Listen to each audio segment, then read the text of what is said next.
Everywhere you go, in the city or the country, rock beds are beneath you for thousands of feet. Deep in the beds, heat and pressure turn decaying plants and animals into oil and gas. The oil and gas migrate through porous rocks until they're trapped by impermeable rock barriers. Geologists look for the traps. Exploration companies drill wells into them, searching for oil and gas. Before drilling can begin, division engineers must approve the drilling plans. The plans include the protection of surface and underground environments. During drilling, heavy drilling mud is circulated into the well to control underground pressures. Blowout prevention equipment installed on every wellhead acts as a backup pressure control system. With it, a well can be shut in at any time. Division engineers specify the blowout prevention equipment used on each well. They witness tests to ensure the equipment is in operating order. Good well control training and widespread use of blowout prevention equipment have made California blowouts rare. About 68,000 oil and gas wells were drilled in the state from 1954 through 1980. Only 31 blowouts occurred during this time, with little environmental damage. Drilling oil wells in an urban area is a safe but sometimes noisy task. Therefore, drilling rigs are especially designed to muffle sound. At more permanent locations, drill sites are built to blend in with other structures in the area.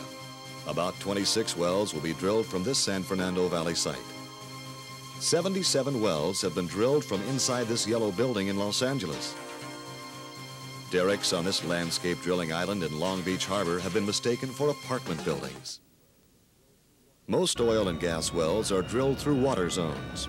Fluids from oil, gas, and water zones must not mix. To prevent this during drilling, heavy mud is pumped into the well bore.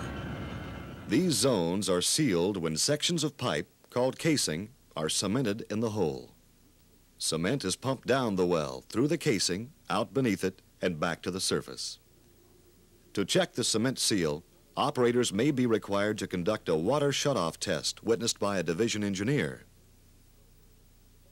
The casing is perforated through productive oil and gas zones. Depending on reservoir type and pressure, different kinds of production equipment are installed. The amount of oil and gas produced from every well is reported to the division each month.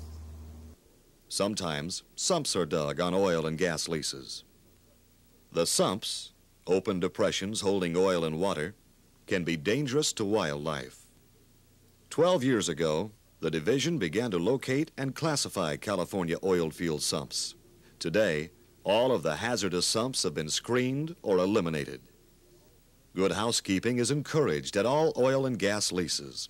This makes leases more attractive, safer, and environmentally acceptable. Each year, recipients are chosen for a lease award. Dry holes and wells no longer commercially productive are abandoned. To abandon a well, cement is placed across all oil zones,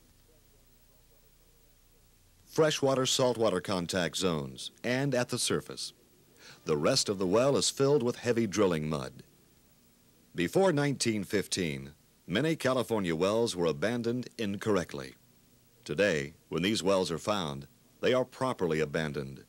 Money from a special fund may be used for the work. The Division of Oil and Gas protects California's oil.